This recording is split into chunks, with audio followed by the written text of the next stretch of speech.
हरे कृष्णा दंडवत प्रणाम आप सभी को। तो आज एक हम बहुत सुंदर विषय लेकर आए हैं, भगवान श्री कृष्ण का सौंदर्य। तो भगवान श्री कृष्ण का सौंदर्य और माधुर्य इतना अनुपम है, अद्भुत है ना, कि भक्त लोग उनके सौंदर्य पे इतने मोहित हो जाते हैं और सिर्फ उनको सौंदर्य देख के ही कई लोग उनके शरणागत हो जाते हैं, उनकी भक्ति कर लेते हैं। भगवान कृष्ण का एक नाम कृष्ण है, जिसका अर्थ होता है सर्व आकर्षक।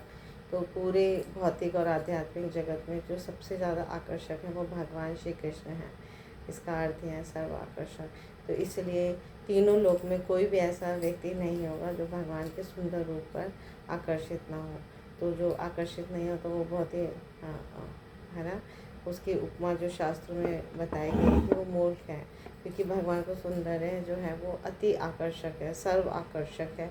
उनका मधुर उनका मधुर चितवन, उनका मधुर मुस्कान, उनका सब कुछ सर्व आकर्षक है और सर्व ऐश्वर्यशाली है। उनका ऐश्वर्य और माधुर्य की जो चर्चा है वो बार बार वर्णन जो है अनेकों अनेकों शास्त्रों में मिलता है। तो श्रीमद् भागवतम में, भगवद गीता में उनके सुंदर वपु का वर्णन मिलता है और श्री सुखदेव गोस्वामी भागवतम में बारंबार इसका चर्चा करते हैं परीक्षित महाराज जी से। तो सुंदर जो भगवान की सुंदरता है वो इतनी ज़्यादा मधुर है कि स्वयं भगवान अपने रूप माधुर्य या सौंदर्य का आस्वादन करने के लिए भक्त के रूप में आए, राधा भाव को लेकर आए। तो जब श्री चैतन्य महाप्रभु जो राधा और कृष्णा के मिलित अवतार हैं, इस कलयुग में अवतरित हुए, तो उन्होंने भगवान के सौंदर्य का खूब आस्वादन किया। तो श्री चैतन्य चरितमृत में एक प्रसंग है जहाँ वो सनातन गोस्वामी को शिक्षाएं देते हैं। तो उसमें भगवान के सौंदर्य का बहुत सुंदर वर्णन करते हैं श्री चैतन्य महाप्रभु, जो स्वयं राधा रानी और कृष्णा है। वो सुंदर सुंदर श्लोकों में भगवान के सौंदर्य का वर्णन करते हैं। तो मध्य लीला अध्याय 21 का ये बहुत सुंदर श्लोक है 101, जिसमें वो बता रहे हैं भगवान कृष्ण के सौंदर्य, अनुपम सौंदर्य के बारे में। कृष्णैर्यते खेला सर्वोत्तम नर लीला, नर पपुताहर स्वरूपा, गोपवेश वेणुकर नव किशोर नटवर, नर लीला है अनुपा। भगवान श्री कृष्ण की अनेक लीलाएं हैं, जिसमें मनुष्य रूप में उनकी लीलाएं सर्वोत्तम है। उनका मनुष्य रूप सर्वोत्कृष्ट दिव्य रूप है। इस रूप में वे ग्वाल बाल हैं, वे अपने हाथ में वंशी लिए रहते हैं और उनकी किशोर अवस्था नित्य नूतन बनी रहती है। वे एक दक्ष नर्तक भी हैं और यह सब मनुष्य रूप में उनकी लीलाओं के सर्वथा अनुरूप हैं। तो कोई अगर पूछे कि भगवान की क्या आकृति है, क्या स्वरूप है, तो हमें भगवान श्री कृष्ण का ये गोपेश नटवर रूप है ना, नित्य नव किशोर है ना, इसका जो नित्य नूतन बनती है, इसका वर्णन करना चाहिए। इस रूप में वो बहुत ही ज़्यादा माधुर्यमय है, बहुत आकर्षक हैं और वे ग्वाल बाल के रूप में। और ये रूप जो है भगवान का द्विभुज मनुष्य रूप, ये सर्वोत्कृष्ट दिव्य रूप है, जिसको देखने के लिए देवता भी लालायित रहते हैं, है ना, उनको भी ये दर्शन दुर्लभ है। तो उसके लिए भी वो इसलिए ये रूप जो है माधुर्य रूप उनका बहुत ही सुंदर है। और ये अपने हाथ में भगवान श्री कृष्ण हमेशा वंशी धारण किए रहते हैं, उनकी किशोर लीला हमेशा नित्य नूतन रहती हैं। तो मनुष्य रूप में जो उनकी ये ग्वाल बाल की लीलाएँ हैं, ये सबसे सर्वोत्तम है, सबसे सर्वश्रेष्ठ है।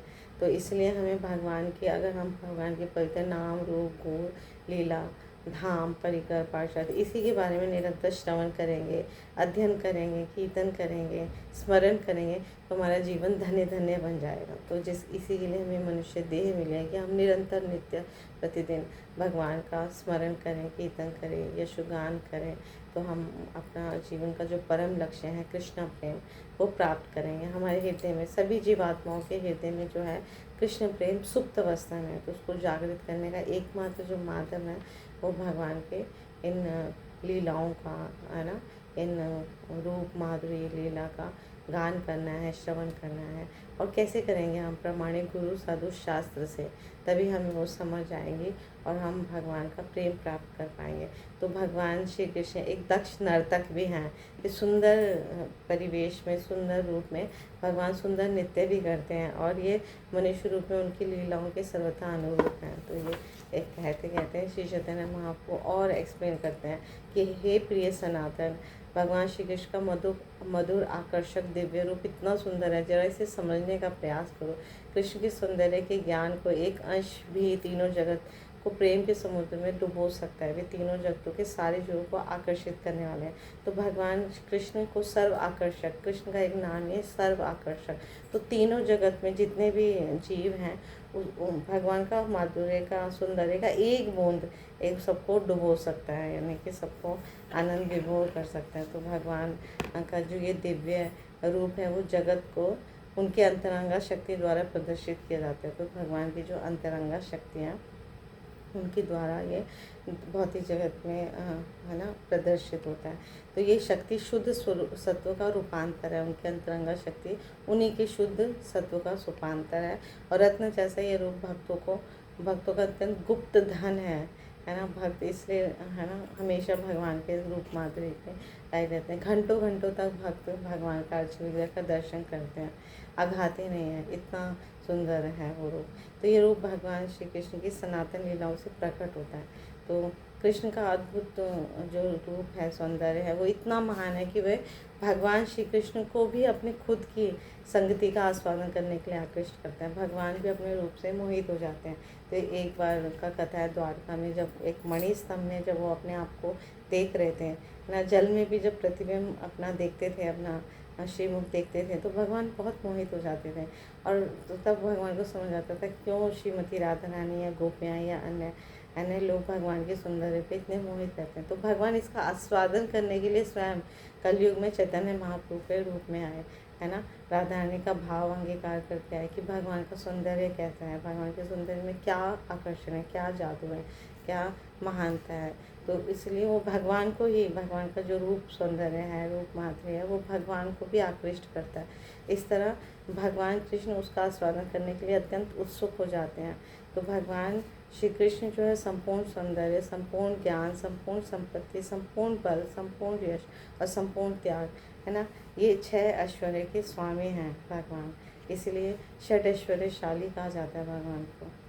वे अपने इन ऐश्वर्य में सदा स्थित रहते हैं। तो हम देखेंगे कि भगवान की बहुत सारी लीलाएं हैं, अनेक अनगिनत असीमित लीलाएं, और हमेशा चलती रहती हैं, अनादिकाल से चल रही हैं और हमेशा चलती रहती हैं। तो कभी ये प्रकट होती हैं, कभी अप्रकट होती हैं। तो भगवान की जब तक भगवान इस धराधाम पे रहते हैं वो प्रकट रहते हैं। जब वो धराधाम से चले जाते हैं तो दूसरे लोकों में, है ना, इस ब्रह्मांड में अनगिनत ब्रह्मांड है, अनगिनत जगत है। तो अलग अलग लोकों में, अलग अलग ब्रह्मांडों में हमेशा नित्य चलती रहती हैं भगवान की लीलाएँ। तो जिनमें जो गोलोक वृंदावन की जो लीलाएँ हैं, गोकुल लीला, वो सर्वोच्च है, सर्वश्रेष्ठ है ना। तो शास्त्र में ऐसा वर्णन आता है कि वैकुंठ लोकों में भी भगवान वासुदेव, संकर्षण और प्रद्युम्न अनिरुद्ध के रूप में अनेक लीलाएं करते रहते हैं। आध्यात्मिक आकाश में जो लीलाओं में वे कारण सागर में कारणोदक्षाई विष्णु यानी पुरुष अवतार में के रूप में शयन करते हैं, है ना। जो महाविष्णु हैं कारणोदक्षाई सागर में वो शयन करते हैं और उनसे अनेकों अनेक ब्रह्मांड निकलते रहते हैं। तो उनके ऐश्वर्य का प्रदर्शन करते हैं वो। और भी बहुत सारे भगवान के अवतार हैं, जैसे मत्स्य कूर्म अवतारों में वो नैमित्तिक अवतार कहलाए जाते हैं। तो वे ब्रह्मा जी, शिव जी और ब्रह्मा विष्णु के रूप में भी प्रकृति के गुणों में अवतरित होते रहते हैं। और पृथु व्यासदेव जैसे शक्ति प्रदेश यानी शक्ति प्रदत्त जीव जैसे शक्तावेश अवतार के रूप में भी अवतरित होते हैं। परमात्मा और तो उनके अंतर्यामी अवतार हैं, हमारे हृदय में परमात्मा स्वरूप में हमेशा विराजित रहते हैं। और उनका सर्वव्यापक पहलू जो है वो निर्विशेष ब्रह्म है। लेकिन निष्पक्ष होकर जब हम भगवान के अनंत लीलाओं पे विचार करें, ये सब उनके ऐश्वर्यशाली लीलाएँ हैं, तो हम पाते हैं कि इस ग्रह में या इस जगत में जो भगवान की मनुष्य रूप में जो लीलाएँ हैं, जिनमें वो अपने एक हाथ में वंशी धारण किए रहते हैं ना, और नाटक के नर्तक की तरह नव किशोर नटवर, है ना, और नवीन दिखाई देते हैं। गोपेश में वो क्रीड़ा करते हैं, जो सबसे सुंदर और सबसे सर्वश्रेष्ठ उनका स्वरूप है।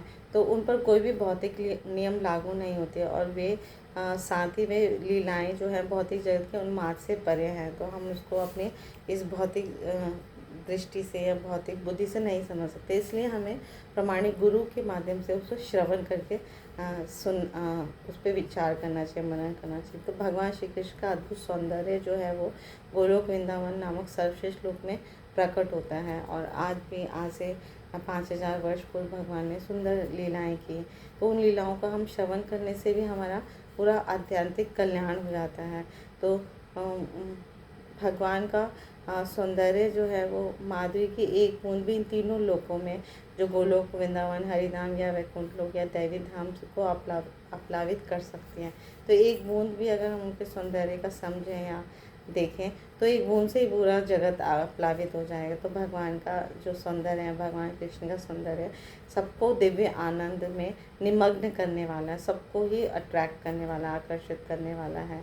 तो इस तरह से वो केवल परम धाम गोलोक वृंदावन में ही कार्य करती नहीं है, वास्तव में जो योग माया के कार्यकलाप में अनुपस्थित रहते हैं। परव्योम और वैकुंठ लोकों में योग माया के जो कार्यकलाप होते हैं वो अनुपस्थित रहते हैं।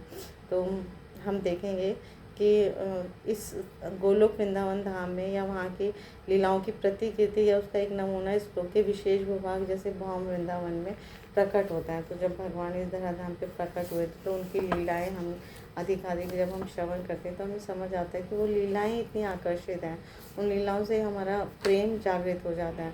तो भगवान के ऊपर जो यशोदा मैया आभूषण धारण कराती थी, तो आभूषण उनके ऊपर लगने के बाद और ज़्यादा आकर्षित हो जाते थे, आभूषण की शोभा और बढ़ जाती। तो हम इसको अपने जीवन में भी देख सकते हैं। जब हम मंदिरों में देखेंगे, है ना, जब अर्चा विग्रह के ऊपर पुजारी भगवान के सुंदर स्वरूप के ऊपर जब आभूषण लगाते हैं, तो आभूषण जब तक नहीं लगे होते तो वो इतना सुंदर नहीं लगते, लेकिन जब वो भगवान धारण करते हैं अपने, है ना, अपने श्री उनके ऊपर धारण कराते हैं पुजारी, तो इतने ज़्यादा आकर्षित लगते हैं। तो उस शरीर को आभूषण से लाते हैं, किंतु भगवान श्री कृष्ण का दिव्य शरीर इतना सुंदर है कि यह उनके द्वारा पहने गए आभूषणों को भी सुंदर बना देता है। तो इसलिए भगवान श्री कृष्ण का शरीर आभूषणों का आभूषण कहलाता है। उनके खड़े होने का जो त्रिभंगी ढंग जो है उस स्वरूप को भी चार चांद लगा देता है। भगवान कभी भी सीधे खड़े नहीं होते हैं, त्रिभंग ललित होता है ना, टेढ़े खड़े होते हैं, और वो उससे और ज़्यादा अट्रैक्टिव लगते हैं, आकर्षक लगते हैं। तो इन समस्त सुंदर लक्षणों के ऊपर जो है वो भगवान श्री कृष्ण की सुंदर नयन कमल, नेत्र कमल है, वो आंखें नृत्य करती रहती हैं, है ना। भगवान के जो सुंदर कमल नेत्र हैं वो हमेशा नृत्य करती रहती हैं और कटाक्ष करती हैं, जो श्रीमती राधा रानी और गोपियों के मन को भेदने वाले बाणों का काम करते हैं। जब बाण लक्ष्य भेद कर लेते हैं तो उनके मन विचलित हो जाते हैं। तो भगवान के नेत्र बहुत ही चंचल हैं, इस जगह रुकते नहीं हैं। तो बहुत सुंदर एक प्रसंग आता है भागवतम में, जब उद्धव जी आए थे तो उद्धव का पूरा स्वरूप भगवान श्री कृष्ण से मिलता जुलता था। इवन उद्धव जी जो थे भगवान के प्रिय सखा, प्रिय मित्र और भाई भी थे। तो जब भगवान का संदेश लेकर उद्धव जी आते हैं तो वो भगवान का प्रसादी वस्त्र भी हमेशा पहनते थे, पीताम्बर वस्त्र पहनते थे। तो उद्धव जब पहली बार गोपियाँ उनका दर्शन करती हैं सुबह सुबह भोर में, तो उद्धव को देख के एक पल तो उन्हें लगता है भगवान कृष्ण है, पर जब उनके नेत्र कमल को देखती हैं तब वो समझ जाती है कि हमारे कृष्ण नहीं है, क्योंकि भगवान कृष्ण के नयन जो है, नयन कमल है ना, कमल नेत्र जो है वो इतने चंचल है, वो गोपियों के हृदय को भेद कर देते हैं, उनका मन विचलित हो जाता है। तो उस वक्त को भाव नहीं आए तो गोपियाँ समझ गई कि हमारे कृष्ण नहीं है, कोई और है। तो भगवान श्री कृष्ण का जो शरीर का सौंदर्य वो इतना आकर्षक है कि वह न केवल इस भौतिक जगत के देवताओं और जीवों को आकृष्ट करता है, अपितु नारायण समेत परव्योम के उन समस्त पुरुषों को भी आकृष्ट करने वाला है, जो भगवान श्री कृष्ण के विस्तार हैं। तो इस तरह समस्त नारायणों के मन भगवान श्री कृष्ण के शारीरिक सौंदर्य द्वारा आकृष्ट हो जाते हैं। इनके अतिरिक्त इन नारायणों की जो पत्नियां हैं, लक्ष्मियां, जिन्हें वेदों में सर्वाधिक पतिव्रता कहा जाता है, कृष्ण के अद्भुत सौंदर्य द्वारा आकृष्ट हो जाती हैं। तो ये भी प्रसंग मिलता है कि कैसे जब ब्राह्मण द्वारकाधीश थे भगवान, तो भगवान नारायण ने एक लीला का संपादन किया। एक ब्राह्मण के घर में जब भी पुत्र होते थे वो मृत्यु को प्राप्त हो जाते थे। ऐसे करके बहुत सारे ब्राह्मण के बहुत सारे पुत्रों का मृत्यु को प्राप्त होते हैं। तो ब्राह्मण हर बार द्वारका में जाकर उग्रसेन को और कृष्ण बलराम सबको ऐसे निंदा करता है कि आप मेरे पुत्र की रक्षा नहीं कर सकते। तो एक बार उसी राज्य में एक बार किसी समय अर्जुन जी आए होते हैं, तो वो सुन के उनको बहुत बुरा लगता है। वो कहते हैं कि मैं तुम्हारे पुत्रों की रक्षा करूँगा, मेरा ये गांडीव धनुष रक्षा करेगा, है ना, मैं ऐसे निंदा सुन नहीं सकता। तो वो और प्रण भी लेते हैं, अगर मैं ऐसा नहीं कर पाए तो मैं अग्नि में प्रवेश कर जाऊँगा। तो ब्राह्मण थोड़ा सा शंका करते हैं कि जिस सभा में भगवान कृष्ण या बलराम इतने बड़े बड़े, है ना, महान तेजस्वी राजा हैं, वहाँ पे अर्जुन की बात कैसे हो सकती है सत्य। तो फिर भी ब्राह्मण उनकी बातों पे विश्वास करके, तो जब उनका पुत्र होता है तो वो अर्जुन अपना गांडीव लेके तुरंत, है ना, उनको सूचना मिलती है कि अब होने वाला है पुत्र। तो प्रसव वाले कक्ष में से बाहर पहरा देते हैं, और लेकिन जैसे ही पुत्र होता है वो नहीं बचा पाते, तो वो पुत्र भी को मृत्यु को प्राप्त होता है। अब अर्जुन जो है अग्नि में, क्योंकि उन्होंने वचन दिया था कि मैं अग्नि में प्रवेश करूंगा अगर मैं नहीं बचा पाया। तो जैसे ही अग्नि में प्रवेश करते हैं तो भगवान कृष्ण कहते हैं कि तुमने ऐसा मत करो, तुम मेरे प्रिय मित्र हो, मैं तुम्हें चाहे कहीं भी हो हम उसे ढूंढ के लाएंगे। तो भगवान के साथ वो यात्रा करते हैं। तो यात्रा करते थे वैकुंठ लोक में, पहले यमपुरी, ऐसे भगवान के सुंदर ब्रह्म तेज को भेद कर वो यमपुरी चले जाते हैं, और दिव्य रथ आता है भगवान कृष्ण का। तो जब वो वैकुंठ में जाते हैं तो भगवान नारायण उन दोनों का दर्शन करके इतने भाव विभोर होते हैं, और वहाँ पे सुंदर सुंदर स्तुतियाँ प्रस्तुत करते हैं भगवान कृष्ण के स्वागत में, और उनका यशोगान करते हैं, और कहते हैं मैंने ये सारा जो है लीला मैंने आपके दर्शन करने के लिए की थी, क्योंकि मुझे पता है आप यहाँ मुझे अपना दर्शन देने ऐसे नहीं आ जाते, तो ये इस लीला के कारण आप आए। तो वहाँ पर भगवान नारायण स्वयं भी भगवान कृष्ण का सौंदर्य या भगवान कृष्ण को दर्शन करने के लिए लाए रहते हैं। इसी प्रकार लक्ष्मी देवी हमेशा भगवान के संग करने में, दर्शन करने के लिए आज भी कठोर तपस्या कर रही है बेलवन में, है ना। तो वो भी वो अपना, जबकि वो सर्वाधिक पतिव्रता है ना, नारायण की पत्नी, तो उनकी पत्नियाँ जो लक्ष्मियाँ हैं नारायण की, वो भी कृष्ण के अद्भुत सौंदर्य द्वारा आकृष्ट हो जाते हैं। तो और जब भगवान श्री कृष्ण अपने ही समान अपने मित्रों के साथ वृंदावन में विचरण करते हैं, तो वहाँ असंख्य गौएँ चढ़ती रहती हैं, और भगवान का एक अन्य आनंद में विहार है। जब वे अपनी बांसुरी बजाते हैं तो सारे जीव, जिसमें वृक्ष, पौधे, पशु पक्षी सम्मिलित हैं, काँपने लगते हैं और हर्ष से पूरित हो जाते हैं। उनकी आंखों से निरंतर अश्रुधारा बहने लगते हैं। तो भगवान के सुंदर रूप में जब माधुरी में जब बांसुरी वो बजाते हैं अपने अधरों से, तो उसका क्या प्रभाव पड़ता है? उसका प्रभाव पड़ता है कि सारे जो वृक्ष, पशु पक्षी, चर अचर, है ना, सारे जीव हैं, चाहे लिविंग हैं चाहे नॉन लिविंग, सब प्रभावित हो जाते हैं, सब स्तब्ध रह जाते हैं, है ना। जो रुकने वाले हैं वो चलने लग जाते हैं, और जो चलने वाले हैं वो रुक जाते हैं, है ना। नदियाँ प्रवाहित होना छोड़ के रुक जाती हैं, और पत्थर पिघलने लग जाते हैं। पत्थर जबकि स्टेबल हैं वो पिघलने लग जाते हैं। सबके नेत्रों से अश्रुधारा निकलती है, और उनकी बांसुरी का मधुर ध्वनि से तीनों लोग कंपायमान, और तीनों लोग पे प्रभाव होता है। तो इस तरह भगवान का सुंदर सौंदर्य सभी को मोहित करता है। तो भगवान श्री कृष्ण अपने आकर्षक सौंदर्य समेत 6 ऐश्वर्य से पूर्ण हैं, जिसके कारण वे गोपियों के साथ माधुर्य प्रेम में रत होते हैं।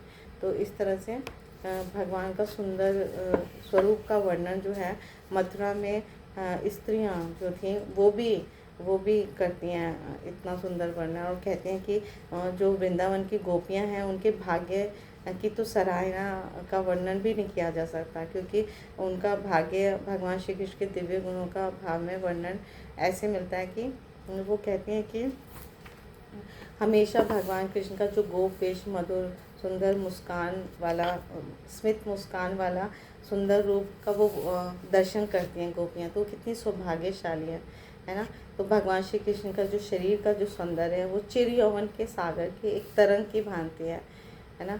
और उस महासागर में प्रेम भाव का उदय भवन के समान है, और कृष्ण की जो वंशी ध्वनि चक्रवात की तरह है।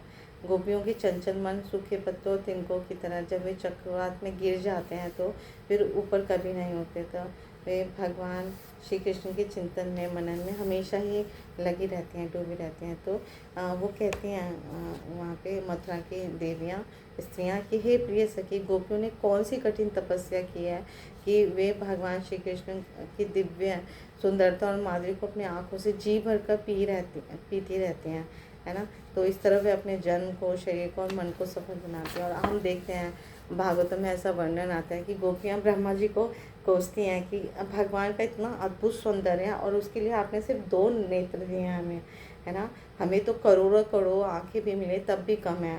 तो जो जिस भगवान की रूप माधुरी इतनी सुंदर है उनको देखने के लिए, और उस ये जो नयन दिए हैं 2 नयन, उस पर आपने ये पलक भी बना दी जिससे हमें बाधा होती है। तो एक क्षण का भी जब पलक झपकती है उस क्षण को भगवान को नहीं देख पाती है ना, उसमें भी वो कोसती हैं, ब्रह्मा जी को गाली देती हैं। तो भगवान का सुंदर माधुर्य का, सौंदर्य का वहाँ गोपियाँ बार बार वर्णन करती हैं। अब आगे जो श्री चैतन्य महाप्रभु सनातन गोस्वामी को भगवान के पूरे श्री अंग की उपमा जो चंद्रमा से करके बताते हैं कि भगवान श्री कृष्ण का जो मुख है समस्त चंद्रमाओं का राजा है और भगवान श्री कृष्ण का शरीर सिंहासन है। इस तरह राजा चंद्रमाओं के समाज पर शासन करता है। और भगवान श्री कृष्ण की जो दोनों गाल हैं वो चमकीले मणियों जैसे, उनके दोनों पूर्ण चंद्रमा माने जाते हैं। 2 गाल चंद्रमा के समान है। उनका ललाट जो है वो अर्धचंद्र के समान माना जाता है और वहाँ लगे चंदन के बिंदु को पूर्ण चंद्रमा, भगवान जो तिलक लगाते हैं उसे पूर्ण चंद्रमा माना गया है। तो उनके हाथों के जो नाखून हैं, है ना, अनेक पूर्ण चंद्रमा है और वे उनके हाथ की वंशी पर नृत्य करते हैं। जब भगवान बांसुरी बजाते हैं तो उनके नख चंद्र उस पर नृत्य करते हैं और उनका गीत उस वंशी की तान है। उनके पाँव के जो नाखून है वो भी अनेक पूर्ण चंद्रमा हैं जो भूमि पर नृत्य करते हैं। उनका गीत जो है उनके नुपुर की झंकार है। तो इस तरह से भगवान के सुंदर पूरे श्री अंग का वर्णन चंद्रमाओं के द्वारा किया जाता है। तो और सुंदर एक बहुत सुंदर श्लोक है बिल मंगल ठाकुर कृत कृष्ण कर्णामृत में, उसमें बताया गया भगवान की सुंदरता का वर्णन। मधुरम मधुरम वपुरस्य विभोर मधुरम मधुरम वदनम मधुरम मधुगंधि मृदु स्मित में तदहो मधुरम मधुरम मधुरम। तो इसमें बिल मंगल ठाकुर भगवान की सुंदर मधुरता का वर्णन करते हैं। हे प्रभु, कृष्ण का दिव्य शरीर अत्यंत मधुर है। उनका मुख उनके शरीर से भी अधिक मधुर है। उनके मुख पर मृदु हंसी जो मधुगंध की तरह और भी मधुर है। तो इस तरह भगवान सुंदर इतने मधुरता से पूर्ण है। उनकी जो उज्ज्वल मधुर स्मित स्मार्त है, मुस्कान है, वो अत्यंत मधुर है। तो भगवान श्री कृष्ण की जो दिव्य रूप की उपमा सागर से दी गई है ना। तो हम देखेंगे कि जैसे सागर के ऊपर भगवान श्री कृष्ण का मुख्य रूपी चंद्रमा विशेष रूप से अद्भुत दृश्य है, इससे भी अधिक उनका दूसरा दृश्य उनकी मुस्कान है जो अत्यंत मधुर है और चंद्रमा की चमकीली किरणों जैसी है।